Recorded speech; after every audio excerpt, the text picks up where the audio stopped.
할렐루야 성도 여러분, 한 주일 동안 평안하셨습니까? 일주일이 참 빨리 가죠. 참 어려운 시기를 우리가 살고 있는데 이럴 때일수록 하늘로부터는 하나님의 도우심으로 날마다 승리하시길 축복합니다. 오늘 예배를 통해서 하나님이 주시는 위로와 능력으로 충만해지시기를 축복합니다. 이 시간 새 사도신경 고백함으로 주일 예배를 시작하도록 하겠습니다. 새 사도신경 같이 고백하겠습니다. 나는 전능하신 아버지 하나님, 천지의 창조주를 믿습니다.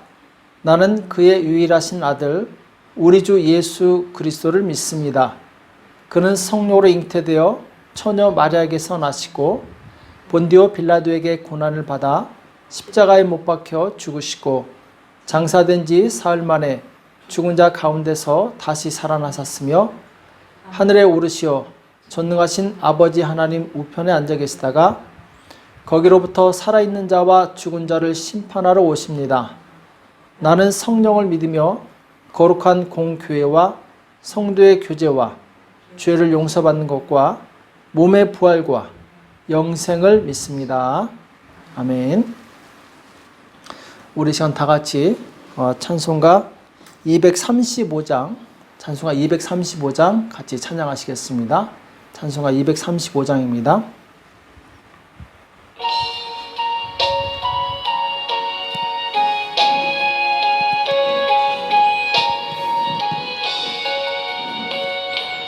달고 묘한 그 말씀, 생명의 말씀은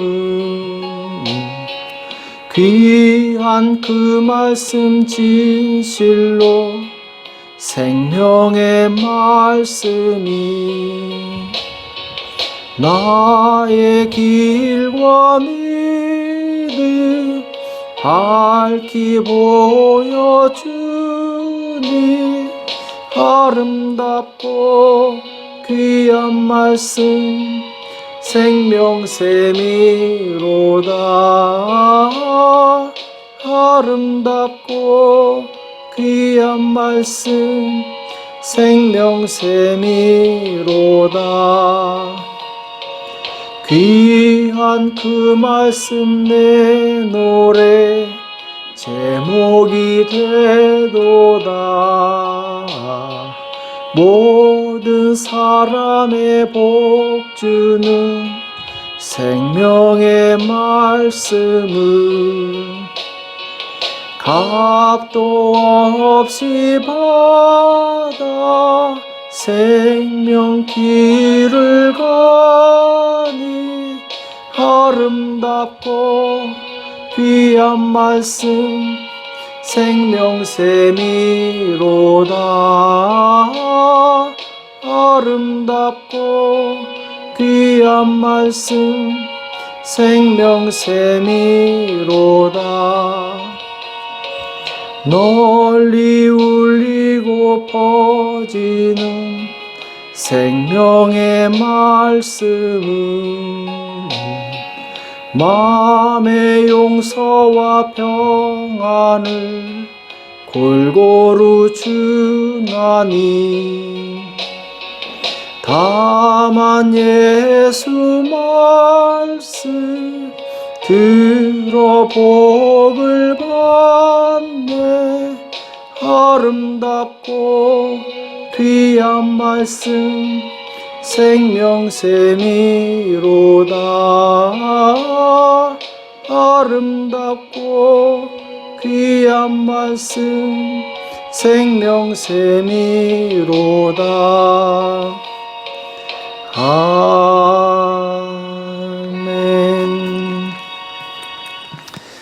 이 시간 다같이 예배를 위해서 기도하시겠습니다. 지금도 살아 역사하시는 하나님 아버지, 거룩한 주일 저희들을 불러주시고 신령과 진정으로 예배드릴 수 있도록 은혜 주심을 감사합니다. 죄와 허물로 죽었던 우리를 십자가 대속의 은총으로 구원해 주시고 영원한 생명을 허락하여 주심을 감사합니다. 하나님, 우리가 하나님의 자녀가 되었고 또 하나님의 자녀로서의 권세를 사용할 수 있는 큰 은혜 주심을 감사합니다. 아버지, 이 권세를 통하여 아버지 많은 분들을 살리게 도와 주시옵시고 하나님 나라를 확장할 수 있도록 역사하여 주시옵소서. 하나님, 우리의 연약함을 주님 앞에 고백합니다. 우리를 불쌍히 여겨 주시옵시고 우리의 믿음이 없음을 불쌍히 여겨 주시옵소서. 하나님께서 우리에게 큰 권세를 주셨사온데 하나님, 우리는 믿음이 연약하여 이 권세를 사용하지 않고 아버지 주일에 더욱더 열심히 내지 못했던 것을 용서하여 주시옵소서. 하나님, 우리에게 믿음을 다하여 주시기 원합니다. 주님, 세상을 이길 믿음을 허락하여 주시옵소서. 지금 코로나 바이러스로 인해서 우리는 큰 걱정과 두려움 가운데 있습니다. 하나님, 우리를 긍휼히 여겨 주시옵시고 모든 바이러스로부터 우리를 지켜주시옵시고 보호하여 주시며 이 어려운 시기 가운데서도 주님, 우리의 믿음이 후퇴하지 않게 도와주시옵시고 더 성장할 수 있도록 도와주시옵소서. 날마다 주님을 만나게 도와주시옵시고 날마다 주님의 음성을 들을 수 있도록 주님 역사하여 주시옵소서. 하나님, 이 코로나 시국에 우리의 신앙이 나태하거나 퇴보하지 않게 도와주시옵시고 더욱더 말씀과 기도에 힘써서 주님을 가까이 하게 도와주시옵시고 우리 영성이 아버지 하나님 참으로 깊어져서 영혼들을 주님 앞에 인도하기에 부족함이 없는 주님의 훈련된 제자들로 세워지도록 역사하여 주시옵소서. 사랑하는 우리 성도들, 주님께서 가정 방문하여 주시옵시고 저들에게 친히 안수하여 주시옵시고 병든 자 치유하여 주시며 경제적으로 고난당하는 자 주님 위로하시고 회복시켜 주시며 아버지 참으로 가정마다 모든 문제 해결되며 주님의 평안이 임할 수 있도록 역사하여 주시옵소서. 주님, 환난 가운데서도 주님께서 함께 하심을 믿고 하나님께 감사하게 도와주시옵시고 주님, 우리의 믿음의 고백이 주님 앞에 상달되어서 이 깊은 터널과 같은 고난들이 속히 지나갈 수 있도록 주님 역사하여 주시옵소서. 아버지, 일선에서 수고하는 모든 의료진들을 축복합니다. 저들이 감염되지 않도록 주께서 지켜주시오며 아버지 하나님, 참으로 구호 장비가 구호복이 제때 지급되게 도와주시옵시고 아버지 하나님, 많은 사람들이 환자들이 회복되고 치유될 수 있도록 역사하여 주시옵소서. 정부를 축복합니다. 정부 모든 지도자들 백성을 사랑하는 마음을 주시옵시고 저들에게 공평하게 혜택이 돌아갈 수 있도록 주께서 역사하여 주시옵소서. 주님 의지합니다. 주님이 어려운 시기 우리에게 믿음을 주셔서 승리하는 삶으로 아버지 하나님 전진할 수 있도록 역사하여 주시옵소서. 날마다 하나님 주신 말씀으로 승리하기 원합니다. 오늘 또한 주님께서 주시는 말씀으로 우리가 승리하기 원합니다. 말씀이 신비에 새겨지게 도와주시옵시고 그 말씀으로 용기를 얻고 담대해서 주님 세상에 나가 승리할 수 있도록 역사하여 주시옵소서. 그래야 주님 오시는 그날에 주님 부끄러움이 없게 도와주시옵시고 주님께 칭찬받는 우리 모두가 될 수 있도록 역사하여 주시옵소서. 오늘 예배 가운데 주께서 함께해 주실 것을 믿고 감사하며 예수님의 이름으로 간절히 기도합나이다. 아멘. 이 시간 하나님의 말씀 요한복음 10장 10절 한 구절만 보도록 하겠습니다. 요한복음 10장 10절 같이 한 목소리로 합독하도록 하겠습니다. 요한복음 10장 10절입니다. 같이 읽겠습니다. 시작. 도적이 오는 것은 도적질하고 죽이고 멸망시키려는 것뿐이요 내가 온 것은 양으로 생명을 얻게 하고 더 풍성히 얻게 하려는 것이라. 아멘. 승리의 삶을 위한 영적 원리들, 승리의 삶을 위한 영적 원리들 이란 제목으로 같이 말씀을 나누겠습니다. 우리는 교회에 대해서 어떻게 생각을 하고 있습니까? 교회는 어떤 곳이며 어떤 역할을 감당해야 되는가? 어떤 사람은 교회는 종합병원이다 이렇게 표현을 합니다. 왜냐하면 이 병원의 역할은 이 병든 자를 치유하고 죽어가는 자를 살리는 것이기 때문에 그렇죠. 교회는 죄와 허물로 죽었던 우리 영혼을 살리고 또 이 다른 영혼을 살리는 군사로서 훈련받는 훈련 장소입니다. 그래서 하나님의 나라는 이 죄와 싸워서 영적으로 승리하는 자가 들어갈 수 있는데 이 땅에서 영적으로 승리하기 위한 몇 가지 원리들이 있습니다. 오늘은 7가지 원리들을 같이 말씀을 나누고자 하는데 이 원리를 잘 이해하고 순종하면 이 땅에서도 복을 누리고 그리고 하나님의 나라에도 넉넉히 들어가는 그런 축복을 누릴 수 있습니다. 자, 그러면 이 승리를 위한 첫 번째 원리는 무엇인가? 자, 첫 번째 원리는 믿음의 눈으로 삶을 바라보는 것입니다. 믿음의 눈으로 삶을 바라보는 것. 자, 일반적인 이 눈으로 세상을 바라보는 것이 아니라, 내 인생을 바라보는 것이 아니라 믿음의 눈으로 우리 인생을 바라보는 것이죠. 창세기 13장 14절 이하에 보면은 롯이 아브라함을 떠난 후에 여호와께서 아브라함에게 이르시되 너는 눈을 들어 너 있는 곳에서 동서남북을 바라보라. 자, 롯하고 아브라함이 결별한 다음에 하나님께서 아브라함에게 뭐라고 말씀하시냐면은 너 있는 곳에서 동서남북 사방을 둘러보라는 것이죠. 보이는 땅을 내가 너와 내 자손에게 주리니 영원히 이르리라. 자, 보이는 땅을 하나님께서 다 내 자손에게 주겠다, 이렇게 말씀하시죠. 내가 내 자손으로 땅에 티끌 같게 하리니 사람의 땅의 티끌을 능히 셀 수 있을진데 내 자손도 세리라. 자, 이렇게 말씀하시는데, 자, 지금 아브라함이 본 땅은 아무것도 없는 황무지입니다. 사람의 눈으로 보면은 아무것도 보이지 않지만, 그러나 믿음의 눈으로 보면 거기에 아브라함의 자손이 가득한 것이죠. 땅의 티끌처럼 내 후손을 이 땅에 가득하겠다. 이것이 이제 하나님의 약속이죠. 자, 믿음의 눈은 무엇이냐? 지금 비록 보이는 것이 아무것도 없다 할지라도 믿음의 눈으로 보면 보이는 것이 있다라는 것이죠. 곧 하나님께서 장차 축복해 주셔서 번성하고 그 자손의 축복받는 것, 하나님의 백성들이 많아진 것, 이것이 바로 믿음의 눈으로 보는 것이죠. 아브라함은 이 하나님의 약속의 말씀을 믿었습니다. 지금 비록 보이는 것이 없지만 하나님께서 자손을 이 티끌을 셀 수 있을진데 내 자손도 셀 수 있을 것이다. 이 말은 이 티끌을 셀 수 없는 것처럼 자손도 셀 수 없이 많아지게 하겠다는 주님의 약속의 말씀이죠. 그래서 믿음의 눈을 가진 사람은 약속의 말씀을 믿고 순종합니다. 그래서 이때 하나님께서 아브라함의 이름을 바꿔주십니다. 아브라함에서 아브라함, 이렇게 바꿔주시죠. 자, 아브라함은 존귀한 아버지란 뜻이에요.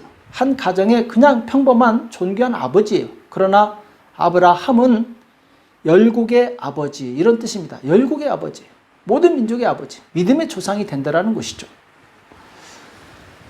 곧 아브라함은 믿음의 눈을 가졌을 때 한 가정의 아버지로 끝나는 것이 아니라 열국의 아버지가 되는 그런 놀라운 축복을 얻게 되었다는 것이죠. 자, 오늘 하나님의 꿈은 무엇입니까?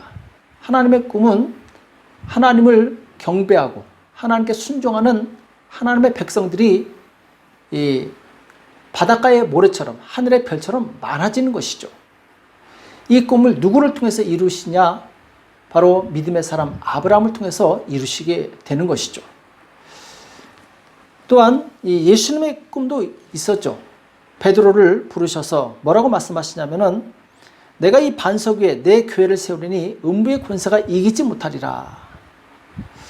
자, 예수님께서는 베드로를 통해서 하시고자 하는 꿈이 있었어요. 그 꿈이 무엇이냐? 바로 교회를 세우는 것이죠. 하나님의 백성이 모이고 하나님께 예배드리는 예배 공동체를 세우시는 것, 이것이 바로 예수님의 꿈이셨어요. 그래서 이 꿈을 이루시기 위해서 제자들을 선택하시게 되는데, 그 중에 이제 베드로에게 말씀하시면서, 사실 베드로의 이름은 원래 시몬이었죠. 바요나 시몬아, 요나의 아들 시몬아, 이렇게 말씀하시면서 내 이름을 이제는 베드로라. 베드로는 이제 반석이란 뜻이죠.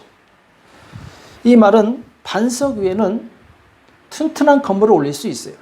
그리고 높이 올릴 수 있습니다. 반석이 튼튼할 때, 이 반석 위에 집을 지을 때 바로 튼튼한 교회를 세울 수 있는 것처럼 하나님께서는 믿음의 사람 베드로를 통해서 하나님의 나라를 확장시키겠다라는 것이죠. 자, 아브라함에게 하나님께서 말씀하실 때, 곧 하나님께서는 아브라함을 통해서 하나님의 꿈을 이루십니다. 또 베드로에게 예수님께서 말씀하시면서 베드로를 통해서 예수님의 꿈을 이루세요. 베드로를 통해서 3,000명이 변화되고 5,000명이 변화되고 예루살렘에 수만 명의 사람들이 가득 차게 됩니다. 자, 이것은 무엇을 의미합니까? 하나님의 꿈은 하나님의 백성, 곧 하나님의 나라가 확장되는 거예요. 그리고 이 일을 이루실 때 하나님께서는 반드시 사람 지도자를 통해서 일하신다라는 거예요. 자, 이것을 잘 기억하시기 바랍니다. 하나님께서는 하나님의 일을 하나님께서 하시지만 반드시 사람을 통해서 하신다라는 것. 믿음의 사람, 순종의 사람을 통해서 하신다라는 것을 잘 기억하시기 바랍니다. 오늘날 예수님께서는 그 사람을 찾고 계시는 거예요. 예수님의 꿈과 비전을 이루어 드릴 수 있는, 같은 비전을 공유하고 함께 갈 수 있는 믿음의 동역자들을 예수님은 간절히 찾고 계십니다. 그래서 우리가 잘 알고 있는 말씀 마태복음 28장 19절 20절에 보면은 너희는 가서 모든 족속으로 제자를 삼아 아버지와 아들과 성령의 이름으로 세례를 주고 내가 너에게 분부한 모든 것을 가르쳐 지키게 하라. 볼지어다 내가 세상 끝날까지 너희와 항상 함께 있으리라 하시니라. 자, 이것이 바로 예수님의 꿈, 예수님의 비전이에요. 그리고 이 비전은 바로 예수님을 믿고 따르는 제자들을 통해서 이루어진다는 것이죠. 그래서 우리는 이 예수님의 비전이 곧 나의 비전이 되어야 될 줄을 믿습니다. 이 땅에서 가장 축복된 삶은 무엇이냐? 곧 하나님의 비전을 내 비전으로 삼고 그 비전을 이루어 드리는 것이죠. 자, 어떤 사람은 두려워합니다. 그럼 내 인생은 뭐가 되냐? 자, 내 인생의 가장 축복된 일이 무엇이냐? 그것은 바로 하나님의 영광을 나타내는 것이죠. 하나님의 꿈을 이루어 드리는 것입니다. 그럴 때 하나님께서는 그 사람에게 말할 수 없는 은혜와 존귀와 축복을 허락하시게 되죠. 그래서 이 하나님의 비전을 가진 사람은 시간과 물질을 어디에 사용하느냐? 하나님의 비전을 이루는 일에 집중합니다. 그러나 이 하나님의 비전이 없는 사람은 시간과 물질을 자기 욕심을 채우고 자기 만족을 채우는 데 사용하게 되죠. 우리는 분명한 비전을 가지시기 바랍니다. 목표를 가지시기 바랍니다. 하나님의 비전을 이루고자 하는 이 목표를 가질 때 우리는 삶에 바로 이 방향을 잡고 의욕을 이렇게 세울 수 있어요. 오늘 많은 사람들이 우울증으로 고생하고 있어요. 방황하고 있습니다. 왜 그렇습니까? 목표가 없기 때문에 그런 거예요. 삶의 목표가 없고 또 하나님을 위한 비전이 없기 때문에 많은 사람들이 방황하고 있어요. 우리가 꿈이 없다면 우울증에 걸린 사람과 같습니다. 꿈이 있는 사람은 우울증을 이길 수 있어요. 아브라함에게는 꿈이 있었습니다. 곧 이 땅에 하나님의 백성들이 많아지는 꿈이었어요. 그리고 자기가 그 축복의 통로가 되는 것이 자기의 꿈이었죠. 그의 믿음대로 하나님께서는 아브라함을 통해서 꿈을 이루십니다. 그리고 베드로도 이 꿈이 있었어요. 자기를 통해서 교회가 세워지고 하나님의 나라가 확장되는 것, 많은 영혼들이 생명을 얻고 하나님께 돌아오는 이 꿈을 꾸고 있었어요. 우리는 이 꿈이 우리의 꿈이 되어야 될 줄을 믿습니다. 믿음의 선진들의 꿈이 우리의 꿈이 될 때 우리는 이 땅에서 방황하지 않고 그리고 기쁨으로 살아갈 수 있는 것이죠. 오늘 나는 비록 연약하고 보잘것없지만 나를 통해서 예수님께서 일하실 것이라는 믿음의 눈을 가지시기 바랍니다. 내가 비록 보이는 것이 없다 할지라도 하나님께서는 나를 통해서 하실 일이 있습니다. 곧 이 땅에 생명을 얻는 하늘의 생명으로 충만한 백성들이 많아지는 것, 이것을 믿음의 눈으로 보시는 저와 여러분 되시길 축복합니다. 승리를 위한 두 번째 원리는 자기 감정을 조절하는 것입니다. 자기 감정을 조절하지 못하면 영적으로 승리할 수가 없어요. 사도 바울은 데살로니가 교회 성도들에게 자기 감정대로 살지 말고 하나님의 말씀대로 살라고 권면하고 있습니다. 자, 그 말씀이 우리가 잘 아는 말씀이죠. 데살로니가전서 5장 16절에서 18절입니다. 항상 기뻐하라. 쉬지 말고 기도하라. 범사에 감사하라. 이는 그리스도 예수 안에서 너희를 향하신 하나님의 뜻이니라. 자, 이 말씀에 보면은 항상 기뻐하고 쉬지 말고 기도하고 범사에 감사하는 것, 이것은 명령형으로 돼 있어요. 자, 우리가 이렇게 이 질문할 수 있겠죠. 어떻게 항상 기뻐할 수 있습니까? 우리가 사는 이 땅에 정말 많은 고난이 있고 어려운 문제들이 있는데 어떻게 우리가 기뻐할 수 있습니까? 이렇게 고백할 수 있는데, 우리는 슬픔이라는 감정 혹은 시기심이라는 감정에 통제되지 말고 하나님의 말씀에 통제되라는 것이죠. 곧 항상 기뻐하라, 쉬지 말고 기도하라, 범사에 감사하라. 이것은 긍정적인 하나님의 명령입니다. 이 말씀대로 살라는 것이죠. 슬퍼도 기뻐하고, 또 기도하기 싫어도 기도하고, 감사할 일이 없지만 그래도 감사하는 것. 이렇게 살 때 하나님의 뜻대로 사는 것이고, 하나님의 뜻대로 살 때 우리는 영적으로 승리하는 삶을 살 수 있다는 것이죠. 그래서 신앙생활은 내 감정에 이끌려 사는 것이 아닙니다. 주님의 명령에 이끌려 사는 삶이 바로 진정한 신앙생활입니다. 내가 내 감정대로 살지 않기 위해서는 나를 객관적으로 볼 수 있어야 돼요. 곧 내 시각으로 나를 보지 않고 하나님의 시각으로 나를 볼 수 있어야 된다는 것이죠. 자, 이게 무슨 말이냐? 우리는 실수하고 실패하고 고난에 빠졌을 때 좌절합니다. 그리고 내 자신에 대해서 많이 실망하죠. 나는 왜 이거밖에 안 될까? 난 정말 어쩔 수 없는, 정말 보잘것없는, 이 세상에 필요 없는 존재야 하고 자기 자신의 이 감정에 빠져서 헤어나지 못할 때가 있어요. 그것은 자기 감정, 곧 자기 생각으로 자기를 바라보는 것이고, 그렇게 하면은 우리는 실패할 수밖에 없어요. 그럼 우리가 어떻게 하면 승리할 수 있느냐? 하나님의 시각으로 나를 바라보는 거죠. 객관적으로 나를 바라볼 수 있어야 됩니다. 하나님의 시각으로 볼 때 나는 하나님의 존귀한 자녀입니다. 무궁한 가능성을 가진 사람이에요. 예수님의 생명과 맞바꿀 정도로 나는 존귀한 자라는 것이죠. 그래서 내가 비록 실수하고 실패하고 고난에 처했다 할지라도 스스로를 자책하고 그리고 자기를 너무 미워하지 마시기 바랍니다. 그것은 내가 보는 것이고 하나님의 시각으로 볼 때 나는 존귀한 자라는 거예요. 아브라함이 아무 실수가 없고 완벽해서 하나님께서 선택하셨습니까? 그렇지 않습니다.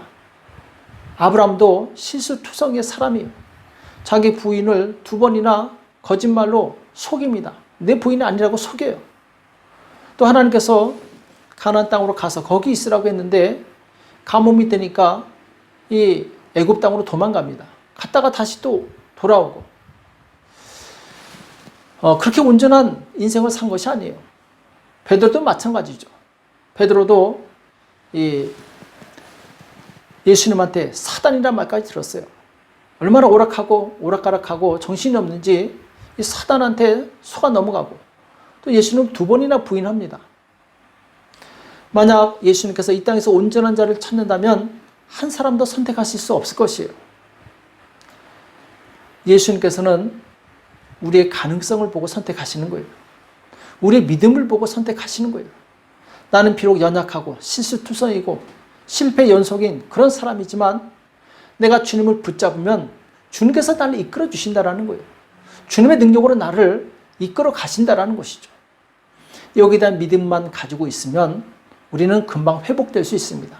절망에서 소망으로 일어날 수 있어요. 그래서 누가 나를 욕하고 조롱해도 거기에 집착할 필요가 없습니다. 세상의 모든 사람에게 다 칭찬받는 사람은 없어요. 누구에겐 칭찬받지만 누구에게는 욕을 먹습니다. 그것에 연연해 하다가는 그 사람은 스스로 지치게 되죠.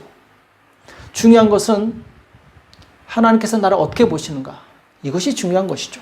이것이 가장 정확한 정답이죠. 하나님의 시각으로 나를 볼 때 내가 비록 연약하지만 나는 평안과 기쁨을 유지할 수 있습니다. 그래서 우리는 내가 무엇을 바라보는가, 누구의 시각으로 나를 바라보는가, 이것이 정말 중요하죠. 이 코브라는 맹독성을 가진 뱀이죠. 종종 이 코브라가 새를 잡아먹는다고 합니다. 우리 생각은 이해가 안 가죠. 새는 그냥 날아가면 되는데 이 땅에 기는 이 코브라가 새를 잡아먹어요. 자, 어떻게 그럴 수 있느냐?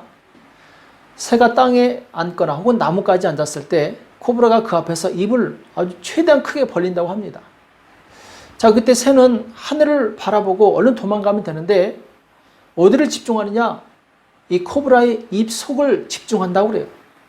입 속을 계속 집중하다 보니까 마치 최면에 걸린 새처럼 금방 공포와 두려움에 떨면서 꼼짝을 못한다라는 거예요. 그래서 얼어붙은 그 순간에 코브라가 와서 그냥 잡아먹는 것이죠. 사단은 그와 같습니다. 사단은 작은 것을 크게 만들어요. 아무것도 아닌 것을 중요하게 만듭니다. 그래서 사람으로 하여금 두렵게 만들고 그리고 거기에 집착하게 만들어요. 우리 사단의 속임수에 넘어가면 안 됩니다. 이겨야 돼요. 어떤 분은 그럽니다. 정말 죽을 것 같은 문제가 생겼을 때 그것을 감정 노트라고 하죠. 이것 때문에 난 너무나도 힘들다 하고 노트를 쓰고 모든 감정을 다 기록한 다음에 3일 있다가 다시 본다고 합니다. 그러면은 그때 가서는 이거 아무것도 아닌데 왜 내가 이것 때문에 그렇게 고민했을까? 이렇게 얘기한다고 그러죠. 그렇습니다. 우리가 영적으로 승리하기 위해서는 내 감정대로 살면 안 돼요. 내 감정에 집중하면 안 됩니다. 하나님의 말씀에 집중해야 됩니다. 능력에 집중해야 돼요. 자기 감정은 주관적인 것이고 진리가 아닙니다. 진리는 무엇이냐? 사실이 진리예요. 사실이 무엇이냐? 하나님의 말씀이죠. 사울왕을 보게 되면 감정대로 살다가 망하는 길로 갑니다. 다윗을 시기했어요. 다윗을 미워합니다. 그리고 거기에 집착해요. 내가 저 다윗을 죽이고야 말리라. 여기 집착하니까 다른 것들이 눈에 들어오지 않는 거예요. 나라가 들어오지 않는 거예요. 하나님의 뜻이 들어오지 않는 거예요. 그래서 다윗을 죽이기 위해서 어디든지 쫓아갑니다. 국력을 낭비하죠. 왜? 자기 감정에 휩싸여서. 바리새인들도 마찬가지죠. 예수님께서 진리의 말씀을 선포하시지만 바리새인들은 그 말씀이 들어오지 않아요. 왜냐하면 자기들이 받았던 영광을 예수님이 받고 있으니까 시기가 나는 거예요. 질투심이 나는 거예요. 그리고 예수님이 미워지는 거예요. 미운 감정이 그들을 사로잡으니까 그들은 아무리 예수님께서 이적을 행하시고 진리의 말씀을 선포하셔도 들어오지 않습니다. 결국 예수님을 자기들의 감정대로 십자가에 못 박아 죽이는 엄청난 죄를 짓게 되죠. 우리는 내 느낌이나 감정대로 살지 말고 항상 진리의 말씀을 따라 사시기 바랍니다. 내가 나를 평가하지 말고 하나님의 시각으로 나를 평가하시기 바랍니다. 자, 승리를 위한 세 번째 원리는 무엇이냐? 바로 생각을 구체적으로 계획하는 것이죠. 생각만 하고 움직이지 않는 사람을 뭐라고 합니까? 망상가라고 그러죠. 그런 사람은 머리만 복잡하지 아무것도 이루지 못해요. 우리는 우리가 생각하고 있는 것을 구체적으로 계획을 짤 줄 알아야 됩니다. 여호수아 18장 4절에 보면은 여호수아가 각 지파에 3명씩 선정해서 그들로 하여금 그 땅에 두루 다니면서 그 기업에 상당하게 그려가지고 내게 가져오라 이렇게 명령하는 내용이 나옵니다. 여호수아가 가나안 땅을 정복하는데 아직 7지파가 땅을 얻지 못했어요. 근데 그 7지파는 땅만 바라보고 있었지 구체적인 행동을 하지 않는 거예요. 여호수아가 답답한 거죠. 하나님께서 아무리 그들에게 땅을 주셨다 할지라도 내가 행동하지 않으면 그 땅을 누릴 수 없어요. 그 땅을 차지할 수 없는 거죠. 마찬가지입니다.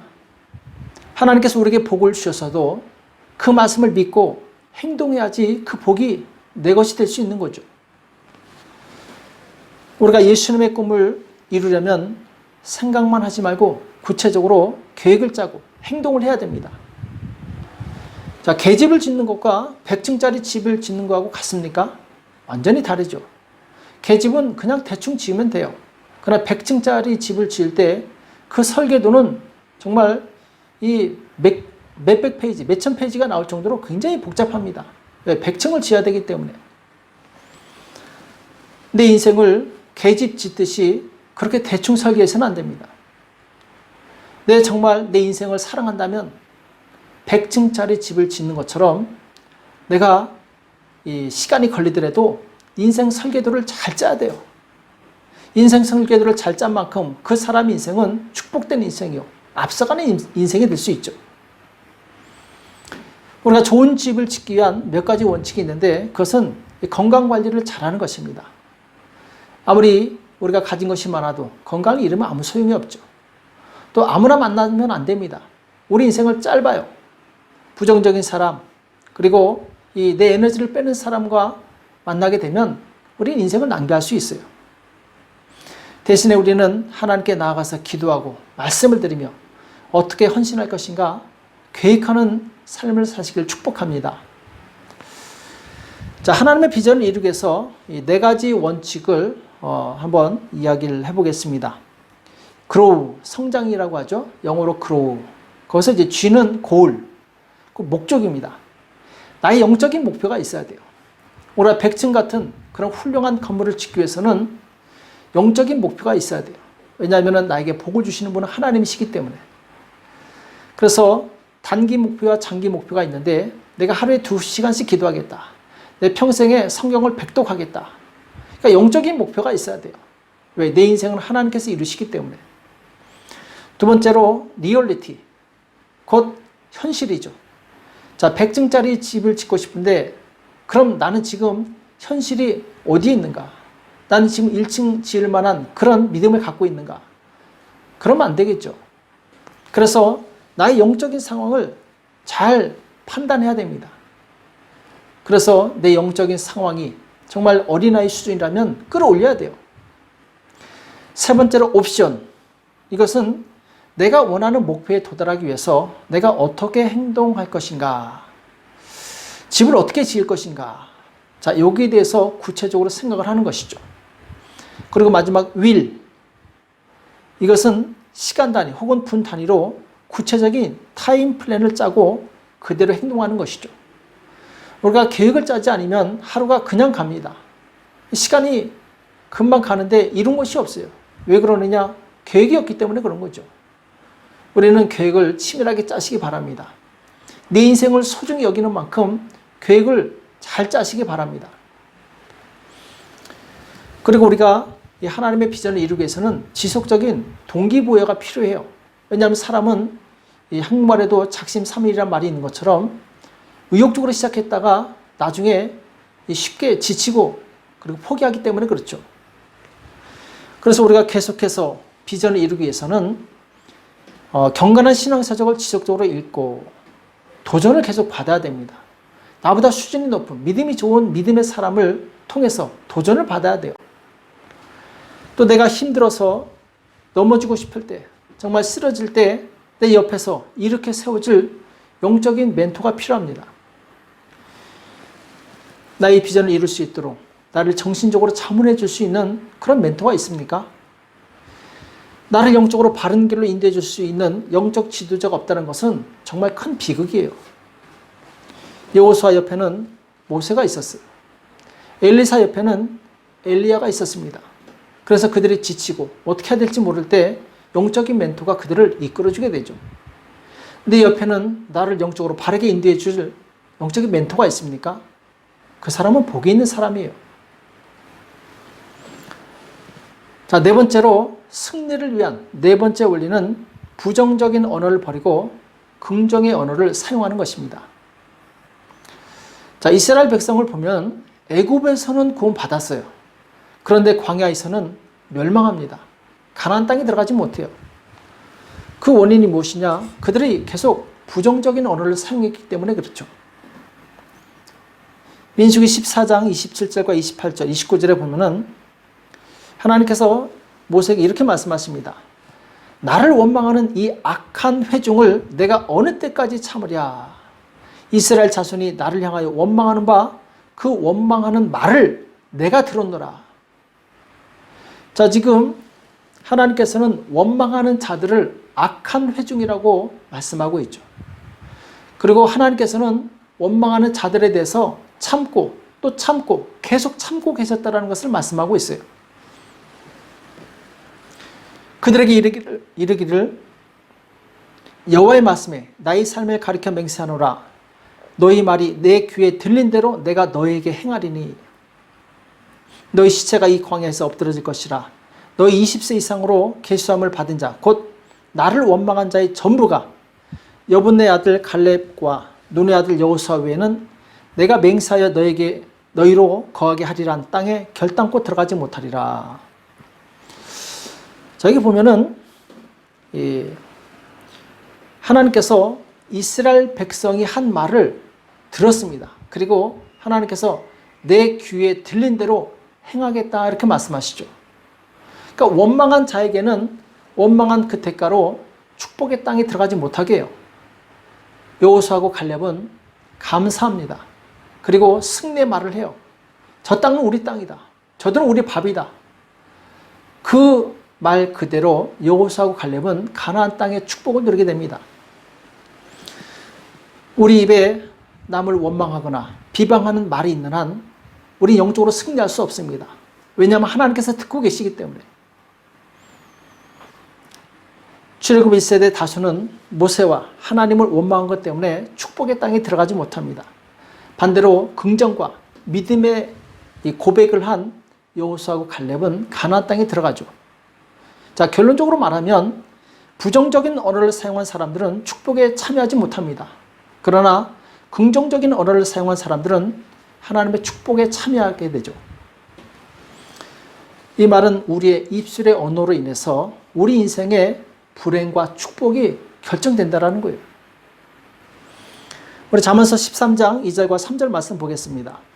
여기 보면 사람은 입의 열매로 인하여 복록을 누리거니와 마음이 괴사한 자는 강포를 당하느니라. 입을 지키는 자는 그 생명을 보존하나 입술을 크게 벌리는 자에게는 멸망이 오느니라. 이것이 바로 하나님의 말씀이죠. 언어는 하나님이 사람에게 주신 창조의 능력이 있습니다. 생명을 사랑하는 사람은 살리는 언어, 축복을 언어를 사용해야 되죠. 선한 말을 하면 먼저 내 마음이 선해집니다. 그러나 악한 말을 하면 먼저 내 마음이 악해지는 거죠. 험악한 말을 하면 내 마음에 먼저 격분이 일어납니다. 또 더러운 말을 하면 내 마음이 먼저 더러워지는 거예요. 결론적으로 악하고 더러운 말을 하는 사람은 점점 정신적으로 병이 됩니다. 그래서 승리의 삶을 살지 못해요. 한국의 가정사역연구소의 통계에 의하면 자녀들이 부모로부터 가장 듣고 싶어하는 말이 무엇인가? 자녀들이 부모에게 듣고 싶어하는 말이 무엇인가? 이걸 조사해 봤더니 이 말이 가장 많이 나왔다고 그러죠. 이 세상에서 내가 제일 소중해. 난 너를 위해 매일 하나님께 기도해. 너만 보면 하나님께 감사해. 언제나 엄마는 내가 자랑스럽단다. 이 자녀들이 이런 말을 듣고 싶어 한다는 것이죠. 자, 그럼 자녀들이 가장 듣기 싫은 말, 자녀들이 망할 말이 무엇인가? 네가 잘하는 게 뭐가 있니? 이 바보야. 너만 보면 지겹다 지겨워.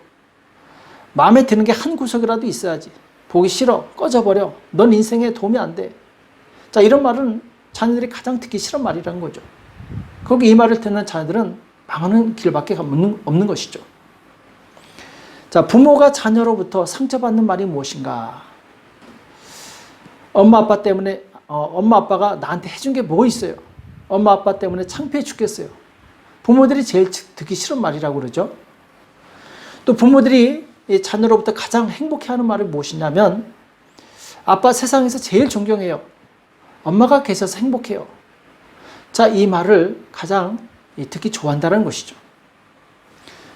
그 말로 인해서 우리는 행복할 수 있고 불행할 수 있습니다. 내가 행복할 수 있고 불행할 수 있고 남도 행복하게 해줄 수 있고 남도 불행하게 해줄 수 있다는 것이죠.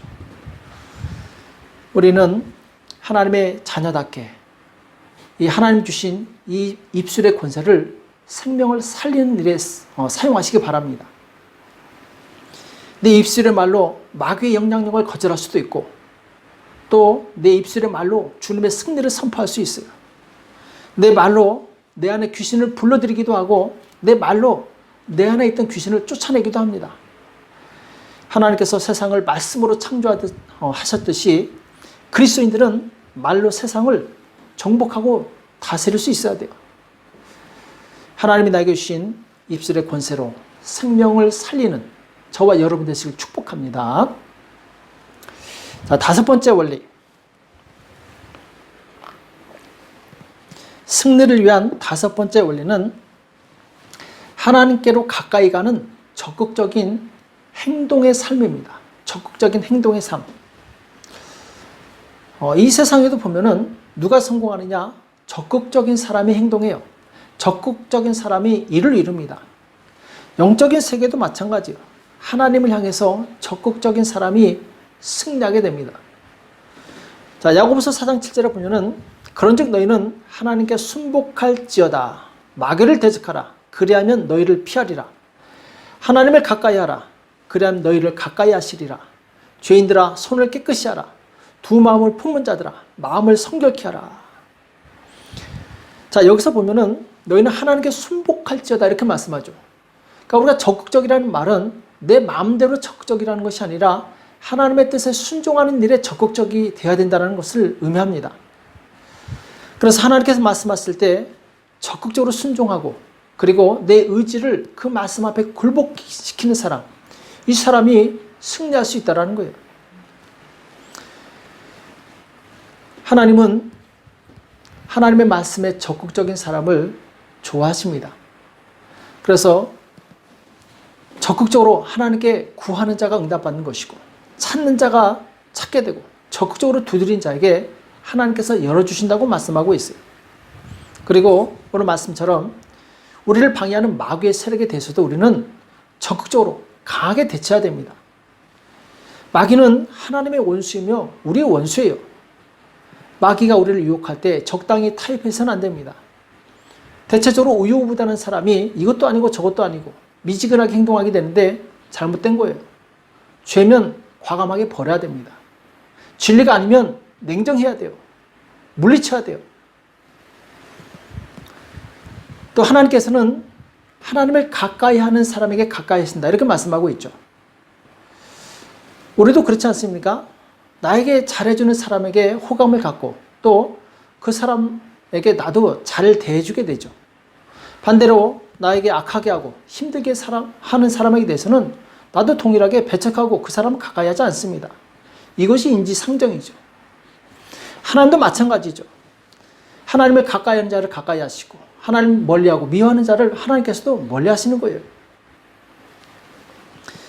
하나님은 자기를 찾는 자에게 만나주시고 간절히 기도하는 자에게 응답하십니다. 곧 적극적으로 하나님을 가까이 하는 사람에게 역사하신다는 거죠. 그래서 우리가 신앙생활할 때 뭐든지 적극적으로 하시기 바랍니다. 하나님께서 기뻐하시는 것이라면 적극적으로 행동하시기 바랍니다. 이를테면 하나님께 물질을 아끼지 않고 드리는 자에게는 하나님께서는 물질을 주시는 거예요. 또 힘을 다해서 봉사하는 자에게는 하나님께서 건강을 주시고 형통의 복을 주시는 거예요. 하나님은 공짜가 없으십니다. 하나님께 적극적으로 행동하는 그 사람에게 그대로 보상해 주시는 것이죠. 그래서 너희 심은 대로 거둘 것이다 이렇게 말씀하십니다. 구원은 은혜로 받지만 축복은 나의 바로 헌신을 통해서 받는 것이죠. 그리고 우리가 기억해야 될 것이 있는데 내가 적극적으로 신앙생활을 할 수 있도록 나에게 에너지를 넣어줄 수 있는 주변에 사람이 필요합니다. 내 주위에 내 신앙을 돕고 성장시킬 동역자가 있는 사람은 복이 있는 사람이에요. 그 사람을 만날 수 있도록 만남의 복을 달라고 기도하시기 바랍니다. 여섯 번째로 승리를 위한 여섯 번째 원리는 좋은 습관을 갖는 것입니다. 우리가 가져야 될 좋은 습관은 바로 경건의 연습이죠. 경건은 하나님이 일하시는 기본입니다. 예를 들어 운동선수는 기초 체력이 있어야 돼요. 기초 체력이 없는 사람은 어떤 운동이든지 할 수가 없습니다. 조금만 뛰어도 지쳐서 쓰러진 사람이 어떻게 운동을 할 수 있겠습니까? 경건도 마찬가지입니다. 우리 신앙의 기초는 경건의 훈련이에요. 그리고 이 경건의 훈련이 반복되면 습관이 됩니다. 좋은 습관을 가진 사람은 그 인생이 행복하고 발전합니다. 이를테면 운동하는 습관, 좋은 책을 읽는 습관, 기도하는 습관, 이것은 내 인생을 행복하게 하고 풍요롭게 하죠. 예수님께서도 새벽 미명에 산과 들에 가서 기도하십니다. 그것이 바로 습관이 됐어요. 틈만 나면 기도하세요. 좋은 습관을 가지시기 바랍니다. 특별히 영적인 습관을 가지시기 바랍니다.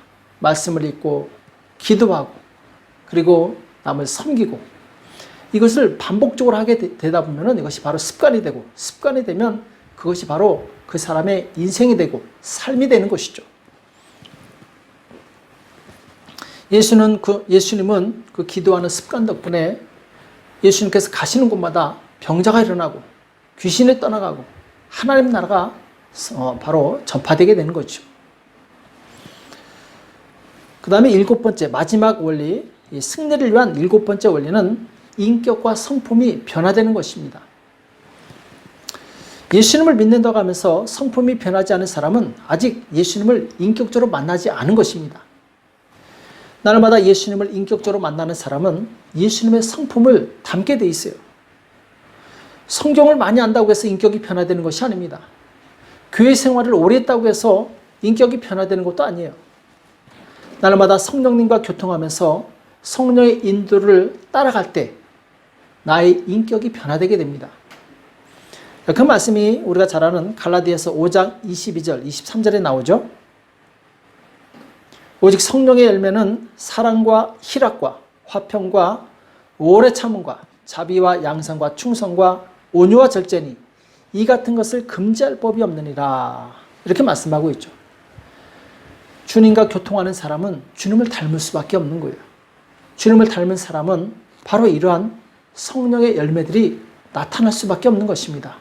우린 날마다 주님과 인격적인 만남을 가지시기 바랍니다. 주님과 교통하시기 바랍니다. 그럴 때 나는 예수님을 닮은 믿음의 사람으로 변화될 줄을 믿습니다. 자, 오늘 많은 말씀을 나눴는데 정리하자면은 하나님께서 아브라함을 부르실 때 그를 통해서 이루실 비전이 있었어요. 그리고 아브라함이 하나님의 말씀에 온전히 순종했을 때 하나님의 비전이 이루어지게 됩니다. 마찬가지로 하나님께서 나를 부르실 때 나를 통해서 이루실 비전이 있습니다. 예수님께서 베드로를 통해서 교회를 세우셨던 것처럼 나를 통해서 많은 생명들에게 생명을 전달하는 거예요. 이것이 하나님의 비전이죠. 하나님의 비전을 묵상하면서 그 비전대로 살려고 할 때 나는 예수님처럼 많은 생명을 살리는 그런 축복의 사람이 될 수 있습니다. 마귀의 비전이 뭡니까? 마귀는 도적질하고 빼앗고 죽이는 것이 그의 비전이에요. 그래서 마귀는 자기와 같은 코드를 가진 사람을 통해서 자기 비전을 이룹니다. 그래서 세상이 어둡고 많은 악한 자들에 의해서 선한 자들이 고통을 받아요. 그들은 불의의 병기로 마귀에게 쓰임받는 것이죠. 그러나 예수님의 비전은 생명을 주고 더 풍성히 주는 것입니다. 내가 예수님과 같은 생각을 가지고 순종할 때 예수님께서는 바로 그분의 비전을 나를 통해서 이루실 것입니다. 그때 나는 주님의 손에 들린 의의 병기로 쓰임받는 것이죠. 우리는 오늘 말씀 잘 기억하시면서 영적으로 모든 어려움을 이기고 승리하는 성도가 되시길 축복합니다. 예수님의 비전을 이루고 주님 오시는 그날에 칭찬받고 상급받고 면류관 받는 저와 여러분이 되시길 예수님의 이름으로 축복합니다. 기도하겠습니다. 살아계신 하나님 아버지, 오늘 많은 말씀을 나눴습니다. 그러나 주님, 우리가 반드시 기억해야 될 것이 있는데 곧 하나님의 비전이 나의 비전이 되게 도와주시옵시고 하나님의 비전이 나를 통해서 이루어질 수 있도록 도와주시옵소서. 하나님의 비전, 곧 생명을 살리고 하나님 나라 확장되는 그 일에 주님, 제가 쓰임받을 수 있도록 도와주시옵소서. 저를 거룩하게 도와주시옵시고 훈련시켜 주시옵시고 온전하게 주님 만들어 주셔서 주님의 비전을 이룰 수 있도록 우리 모두를 축복하여 주시옵소서. 감사하며 예수님의 이름으로 간절히 기도합나이다. 아멘. 이 시간 찬송가 71장 부르시면서 준비하신 예물을 하나님께 드리시겠습니다.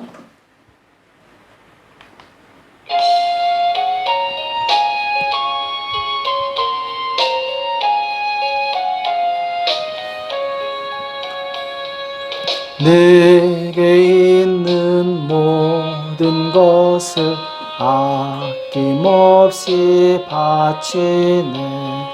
사랑하고 의지하여 주만 따라가겠네.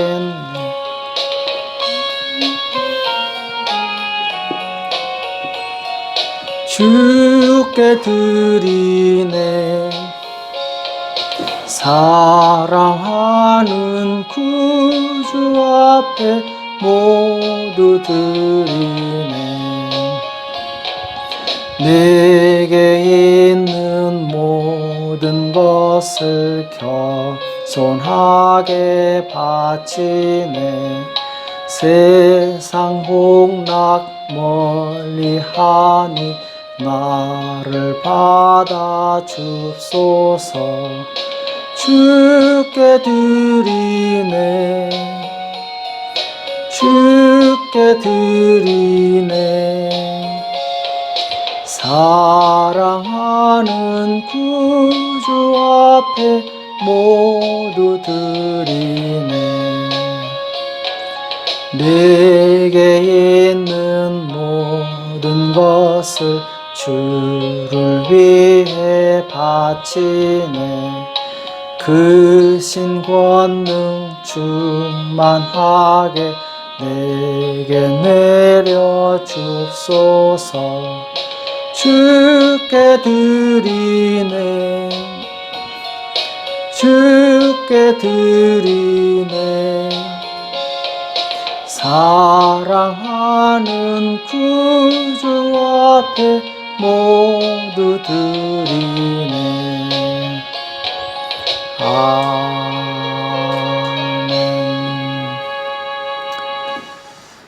잠깐 광고에 말씀드리겠습니다. 특별한 광고는 없고요. 지금 이 코로나 바이러스가 급속도로 확산되고 있고, 특히 한인 사회에도 지금 여러 명의 확진자가 나와서 모두가 긴장하고 있습니다. 지금 우리로서 할 수 있는 것은 조심 또 조심하는 수밖에 없습니다. 여러분들 이 개인 방역에 힘써 주시고, 가급적 이 외출을 삼가해 주시고, 코로나에 걸리지 않도록 최대한 최선을 다해 주시기 바랍니다. 이 시간 드려진 예물을 위해서 기도하고 축도로 예배를 마치겠습니다. 기도하겠습니다. 살아계신 하나님 아버지, 오늘 주님 앞에 나올 때 마음과 뜻을 모아 정성껏 예물을 하나님께 올린 손길들이 있습니다. 11주 예물을 드립니다. 주일 헌금을 드립니다.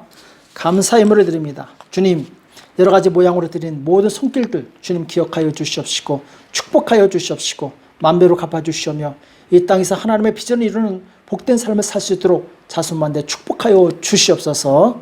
주께서 함께해 주실 것을 믿고 감사하며 예수님의 이름으로 간절히 기도합나이다. 아멘. 이제는 우리 주 예수 그리스도의 은혜와 하나님 아버지 극진하신 사랑하심과 성령님의 교통 역사 인도하심이 진실로 하나님의 비전이 내 비전이요 예수님의 비전이 내 비전인 복된 성도들 머리 위에 교회 위에 이제로부터 영원토록 함께 있을지어다. 아멘. 성도 여러분, 한 주일 동안 승리하시기 바랍니다. 사랑합니다. 축복합니다. 승리하세요.